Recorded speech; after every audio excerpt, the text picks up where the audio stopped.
Well, first and foremost, thank you so much for doing this. I'm really appreciative and grateful that you took some time for us, Leah. Absolutely, no problem. And so, for folks who are going to be attending this, and I understand that you've got quite a fan base here in the Aloha State, give folks a little bit of an idea. These pair of shows, April 3rd and 4th at the Blaisdell, what's going to be happening. There's no other shows in the state, right? Those are the only two. Those are the only two, yeah. And then I head to the mainland after the show on the 4th. Okay. And so, what are you going to be doing? Um, Give them an idea. well, it's been a while since I've done shows in the mainland, so I guess it's just going to be doing a lot of musical theater, which is what I seem to be known for mostly, Yep. and doing um, some pop songs, some maybe some standards, Disney, which is Big part of what your I'm thing. also known for Yeah. of because of Aladdin and Mulan, and also got to celebrate the fact that Mulan is there's a live version coming out. There's a live action version of Mulan that's coming out in March, and I think by the time we do the shows at the Blaisdell, I'm hoping that people will have seen it and have and are going to be really pumped and ready to see the show. That's cool. Now, when you do something like this with that wide range of material that you're going to be drawing from that all connects to, what you've done with your career, how are you backed up for something like this? Describe what the presentation will be in terms of the band and stuff. Well, usually it's just pretty straightforward. It's a four-piece band sometimes, or maybe sometimes it's a six-piece band setup, and it's just me pretty much center stage, just singing in front of an audience and telling stories, and just being as intimate and personal as I can make it, and that's just how the shows go. And yeah, usually it's just a lot of fun. I get to talk to the audience quite a bit.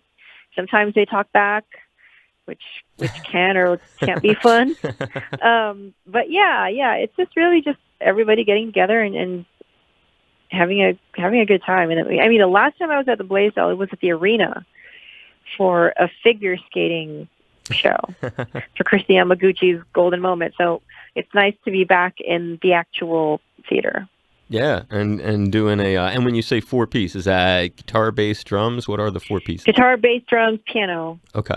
Nice. Nice, nice. And when you Hmm. have such a visual collection of references that connect to you, the projects that you've been in, obviously, do you use any kind of interesting backdrops and stuff or video that kind of connects to the different things? No, not really.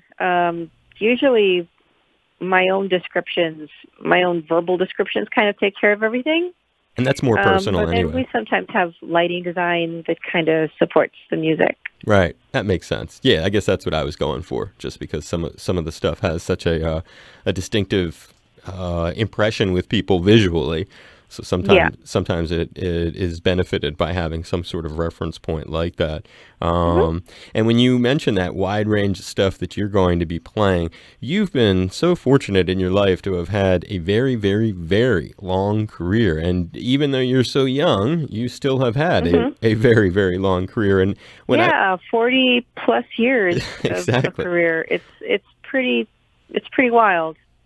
When I was Yeah. looking at the origins of it, do you play like going back? Do you go all the way back to Small Voice, the album you recorded when you were only 9? Do you play No, nothing from that? I don't go that far back. No. That would be something else. And that has always been, one of the neat things on this show. We get to talk to a lot of different kinds of people. It could be Dionne Warwick. It could be jazz icons that come through town. It could be John McLaughlin. Could be any number of Chick Corea, different kinds of people, or it could be Oh, sweet. Yeah. rock and roll cats, whether it's George Clinton or guys, Carlos Santana and stuff. But one thing that you constantly, not always, but is a theme that recurs, and it's really the case with you, is this early childhood development. And that's kind of when you and I were kids, and we're about the same age. When we were kids, that wasn't quite as much talked about, like the really important aspects of those first few years of one's life. And thinking about Right. the development that you've had, Tell me how it was that at that kind of age, whether it's mom, dad, whether it's other people in your life or your own curiosity, how you got into theater at such a remarkably young age, like making what I think is your professional debut at just 7 years old in Yeah, 7 years old. 1978, The King and I. Uh-huh. Mhm. Um I guess it was, I don't know. I guess whenever there was a family party, my mom would ask me to sing. And so I would sing in front of like aunts, uncles, cousins, or whatever. Well, one of those cousins was very active in musical theater here in Manila.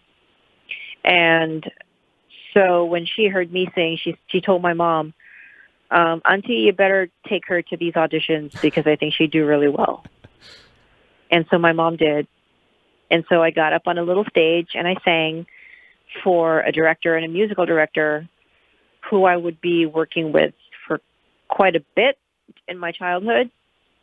And obviously, yes, I got the part of one of the princesses in The King and I, and then I just kept on working, and I just kept auditioning, kept on working, and that's how I got my start. And your confidence building, thinking again of that development. Oh, totally, yeah. I mean, your mom, so I guess in some ways you must, when you think of the immense confidence that it takes to get up on stage in front of people and do what you do with such passion each time, you have to, I guess, you would think of your mom as sort of the instigator for helping to develop that confidence. Yeah, instigator is a good word for it. Yeah, she was kind of the person that was very instrumental in making a lot of this stuff happen.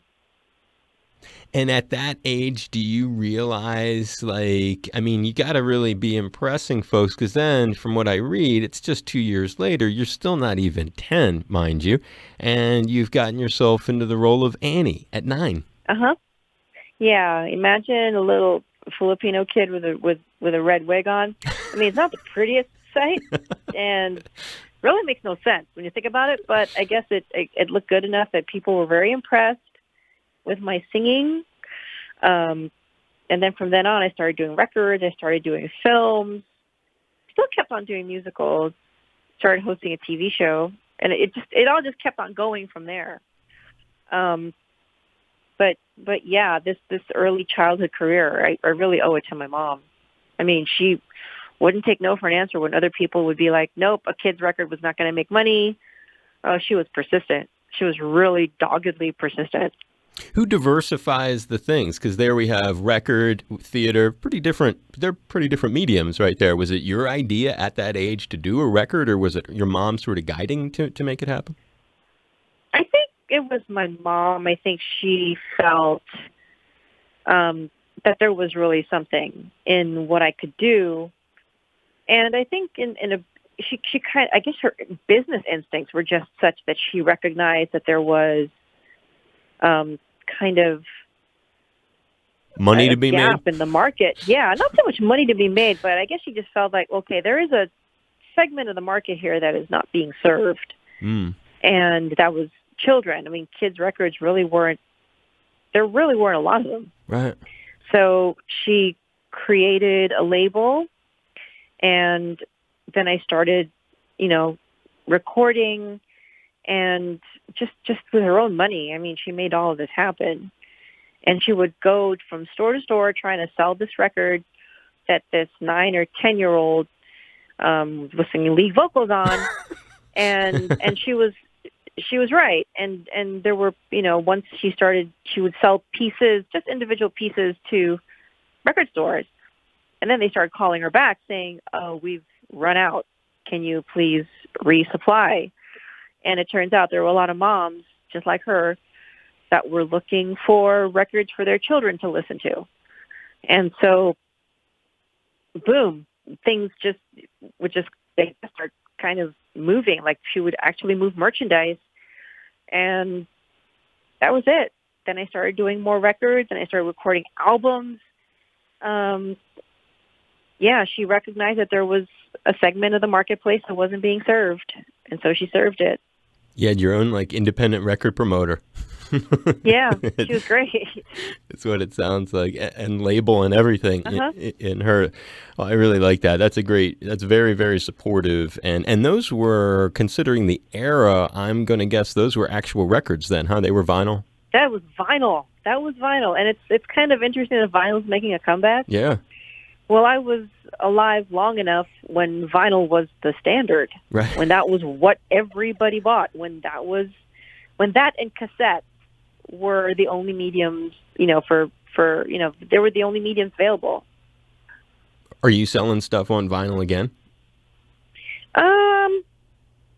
Like, are Not you at the moment, I don't think. not cat? Because we just had the Rembrandts on a couple months ago, I guess it was. Oh, okay. Did the theme song from Friends and a couple other great hits over the years, and they were talking about their new record, which had just come out, and I guess it was like September or something, and they were putting it onto vinyl and looking, not expecting a whole bunch of sales, but that's what made me think perhaps you had even tapped into that yourself. Yeah, it seems like it's making a comeback in a big way. It does. I wonder how long it'll be. It seems like a cumbersome device to. I love them. Don't get me wrong, but once you separate it Right. from that and you get kind of used to. I just use my phone. I mean, I never thought I would say that because for years I used to say I always want to buy the thing. If they just make nice packaging, I will buy it. I used to tell myself for some crazy reason. Now I look back at that and I'm like, I wouldn't buy anything. I don't care what the package is. I'd rather just hear it. I could just stream it. Yeah. But there is something to that touch. And when, again, dialing in on the talents that you get to do and use your talents to kind of, as you progress, you kind of dialed us forward a little bit. At a very young age, you start to interact with superstars of music and screen and stage and people who can obviously continue to shape you, much like you described you already were by your mom and other influential people in your life. One of the things I read that you got to do was a chance to open for Stevie Wonder. Any interesting story? Yeah. Can you share what happened with that? It was pretty straightforward. It was on a football field. So there was a lot of people that they could pack onto a football field to watch this man perform. And I remember him being very gracious, being very nice. And I just remember there being a lot of people in front of me. But I was not going to allow myself to be intimidated by that.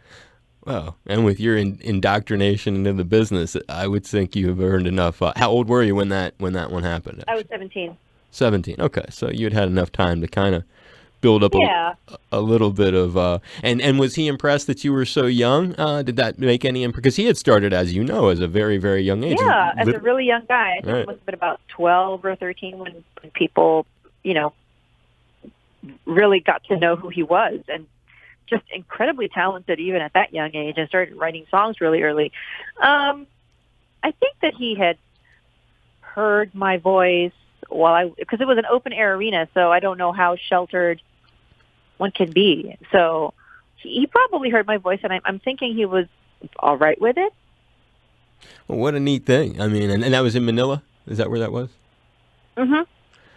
That was in Manila. What a cool experience. Were there other, because obviously there are probably more things than I could ever dig up on you. Around that same time period, were there other ones that you point to as either more important to you or are similarly were fun gigs like that where you got to expand your base of fans, I guess, by getting to play with somebody else like that? I first started opening for Menudo, this Latin boy group. Yeah. So I opened for them, and that is a tough crowd. That is a tough crowd because when you're a teenage girl singing for other teenage girls that do not want any other teenage girl near the boy group, it was like it's like really going into a snake pit. I bet. And yeah, and so I think I developed a thicker skin doing those kinds of things as a result. Because then you really learn how to focus, you learn how to concentrate, learn how to shut certain things out of your mind in order to do your job and do it well. Is it hard at such a young age with so many people heaping praise on you and so much success coming your way and basically people kissing your ass? Is it hard to not let your ego blow up as that's happening? It was helpful to have the kind of mom I had. It was really helpful to really put everything in check and to keep my feet on the ground and to, and it's like, yeah, all of these people are going to be very complimentary, I guess, to understate a point. But at the end of the day, you listen to you believe the bad stuff that's said about you. You believe that, if you're going to believe the bad stuff, you have to also believe the good stuff and vice versa. So it's like, well, all right. People are going to be, super complimentary, but you have to always understand that, yeah, they're like that. Maybe they need something from you or want something from you. Have to always try to filter the people that tell you the truth versus the people that don't. And your success leads to some really interesting international developments for you, and still at a pretty young age. Talk about your role in Miss Saigon that takes you to both London's West End and then Broadway. Oh my, I auditioned for it in Manila, and I was 17. And even my opening for Stevie Wonder kind of came into play because after I had sung for them and they said, yeah, okay, can you do this callback? And I said, sure. And then they asked me a question. They asked, what is the biggest audience you performed for? And the Stevie Wonder gig had just happened like a few months before. So I'm like, I think it was maybe 10,000 people at a Stevie Wonder concert. I really don't know how many people there were. It was so dark. My mom said, it wasn't 10,000. It was 100,000. I'm like, I don't know. I don't know how many people there were. I just gave them a number. It was 10,000.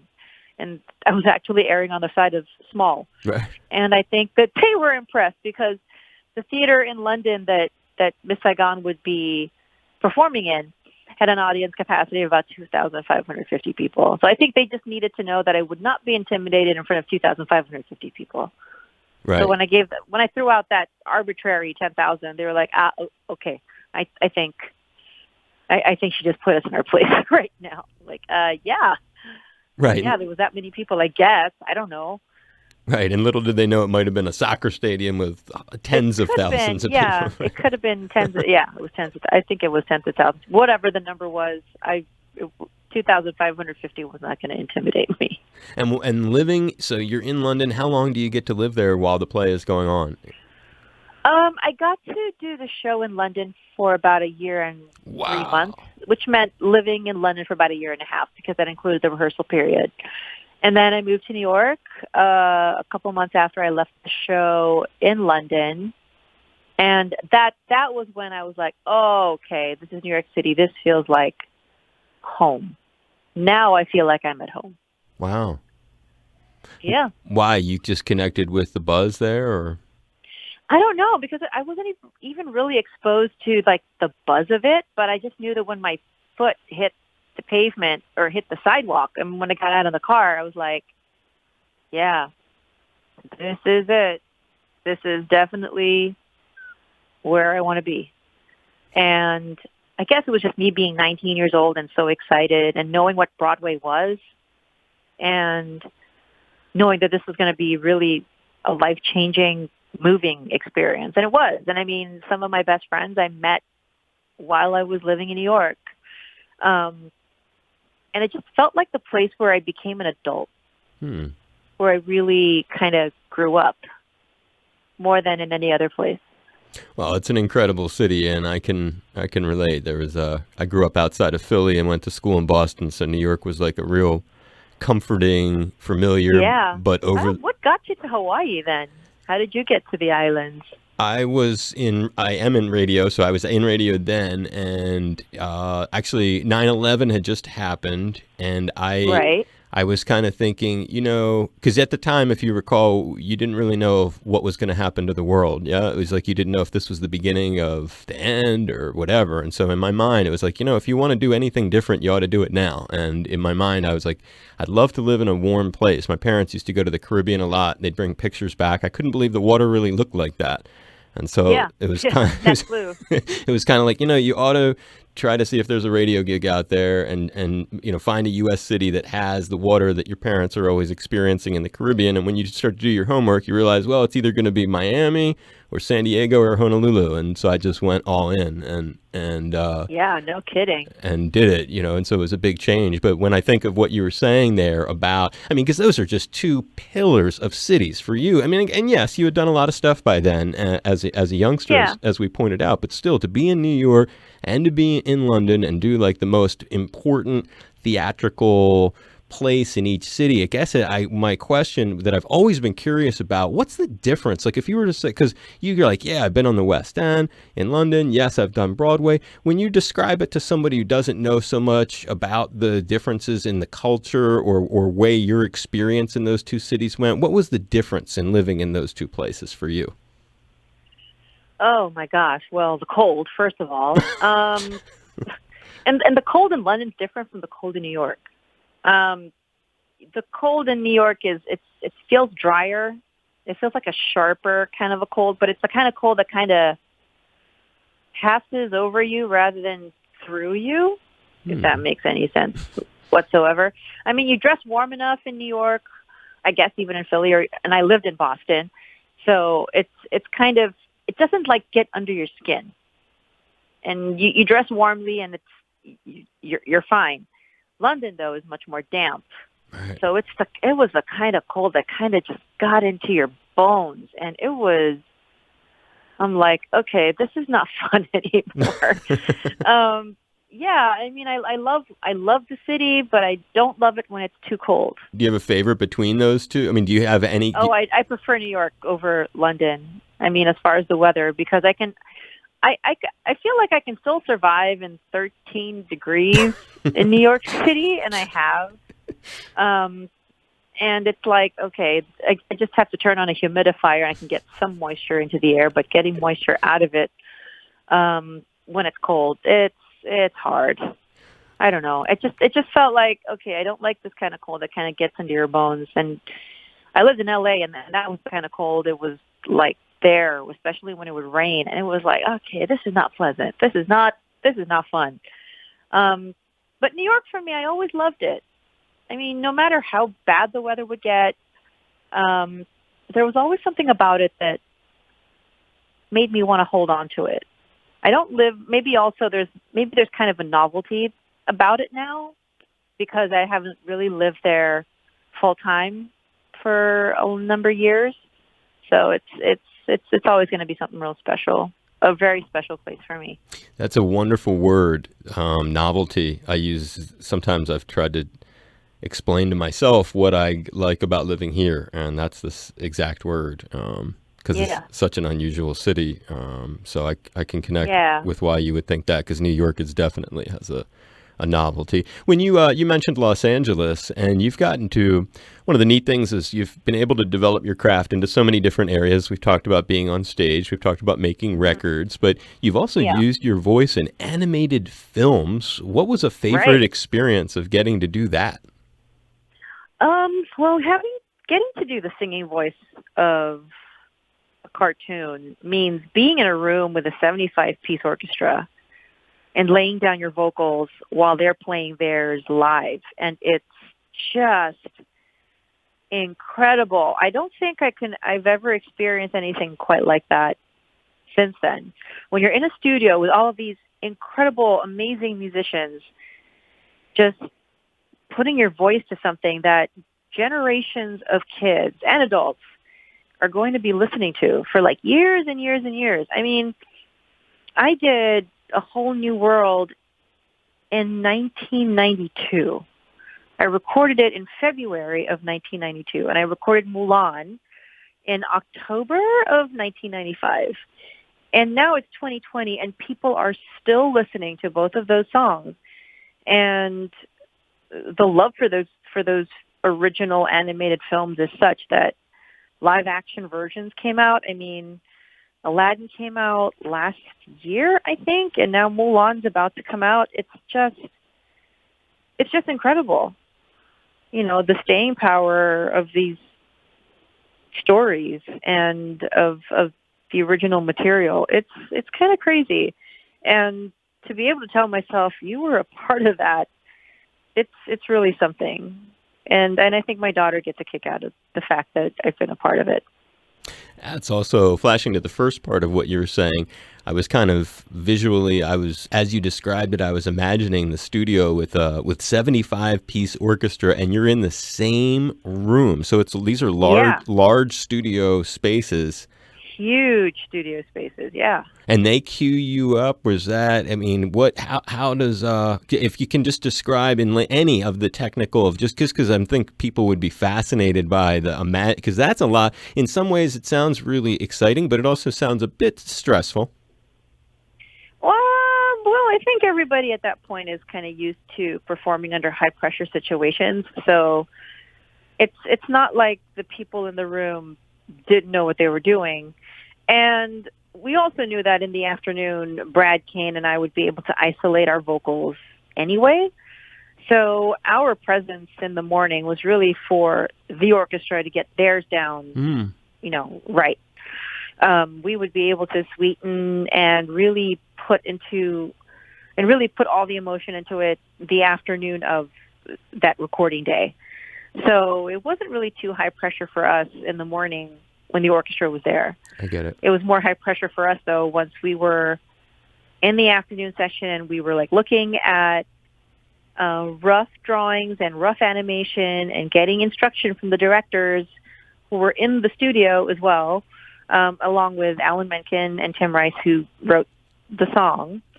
So to get all of that input and feedback, it was fantastic. It's just something that I'll never ever forget. I bet. It was really wonderful. Yeah. No, you sound touched by it, and it would be a cool recording experience. You just named a couple heavy cats, and you've done As the World Turns and ER among your things, correct? My TV experiences, yeah. Yeah, and did you, and forgive me for not having seen the ER thing with you on it, did you get to interact with George Clooney when you did that? No, I think he had left the show by then. Okay. So I got to interact with Noah Wiley. Oh, yeah. Who had to catch me as I fell because I had some sort of something. You were sick or something. I was sick. And with Eric LaSalle. And yeah, those are the two that I do remember. And I remember also shooting with, there was one more actor, and I can't remember her name. And I can see her face clearly in my mind, but I'm sure her name will come to me in like the next 5 or 10 minutes maybe, and it'll just pop out of my mouth. Well, that's a cool, those are cool experience. And also working with Robin Williams on Aladdin? Never worked with him, which kind of bums me out, now that he's passed away. Right. I never got to meet him. Wow. At all. During the production of Aladdin, never got to meet him at any of the screenings, never got to... Wow. Never got to say how big of a fan I was of Mork and Mindy, because I think that's the one thing I would have wanted to say, because I fell in love with him when that show first came out. That was my introduction to Robin Williams. Same here. Yeah, and then to be able to say that my voice and his voice were in one movie is like, oh my God. Right. No, I get you. Yeah, it's really something. Yeah. And you're as we go to wrap it up, you're still a judge on the Philippines version of The Voice? Yeah, we're actually about to restart shooting. We've got the teens version now. We are going to be premiering this coming Saturday blind auditions, and people are going to be watching those blind auditions on TV this coming Saturday and Sunday. So that's when it starts. And then I think there's 8 weeks of it. It's a pretty long, they air a lot of blind auditions for many, many weeks. And then we head into battles, and then we head into knockouts, and then semifinals, and then grand finals. So it's and we all really enjoy it still. Thank goodness. You're lucky. Is it an agent, manager? Who do you credit for getting you all this diverse, lucrative work that you end up getting to use? I think I have a wonderful manager in New York City. My mom still manages me here in Manila. I think I've just really been very fortunate and very blessed that I have some great people working with me and who are always looking for wonderful opportunities for me to keep doing what it is that I love to do. I'm very lucky that this is my job, that I get to say I have the greatest job in the world. I mean, a lot of people are able to say that, but I mean, the greatest job in the world is the thing that you love to do and happen to make money at. Yeah, you just said it, honey. I mean, you couldn't have said it better than that. Yeah. And you've had some final question. You've had some prestigious audiences. I have read. Princess Di was one. Do I have that right? Yeah, Princess Di. Queen. Yeah, she got to see me in Miss Saigon. Um, it was a benefit for the Princess Trust, Oh yeah, right. which is actually still going on. Yep. You know, it's still alive, and I think Prince Charles, I think, still handling it, and I think her sons might still be involved. But yeah, it was a benefit for that charity. So she got to see me the night before Miss Saigon opened in London. You meet her? I did. I got to meet her. She's very tall, very long-limbed. Wow. And that's incredible. And you meet QE too as well, Queen Elizabeth II. I met Huey. Yep, I did. I got to meet her as well. Are those your highest? I just mentioned those, and I should rephrase the question to be: do you have a favorite of your prestigious audiences, Lea? I don't think I do. Maybe having met Bill Clinton though in person, that was Right, 3 presidents, something right? Is that else. I've gotten to perform for Bill Clinton, George Bush, and the second George Bush. But meeting Clinton was like, he's an intimidating presence. Very handsome, very tall, very soft and warm handshake. My mom got to meet him as well, and I think she was more excited than I was. She nearly fainted. It was something, yeah. And he was president at the time, right? So And he was president at the time. that's pretty impressive. Well, folks are Yeah. going to be having a lot of fun with you for a pair of shows as we welcome you back to Hawaii, April 3rd and 4th, Blaisdell Concert Hall, and a place that you obviously have very strong connections, and you're looking forward to Yeah. coming back, huh? I'm really looking forward to come back. Well, I guess I'm looking forward to coming back to eat, but I'm just because the eating's good in Hawaii. It always is. What's your favorite thing to eat when you're here? Oh, anything. Okay. Anything. Like usually a really good friend of mine who lives on the island, takes me out. We'll go to one of the nice restaurants that she will recommend, and just, that has a really nice view.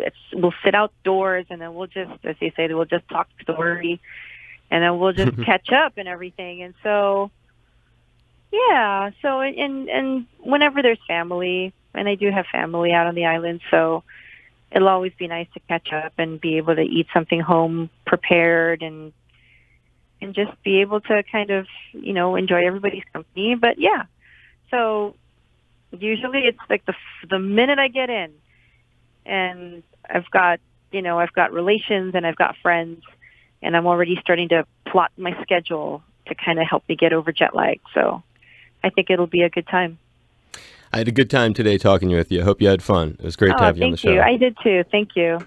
Aloha, it's Lea Salonga, and I have just one question for you. Are you a member? Because HPR is member supported, and we need your help.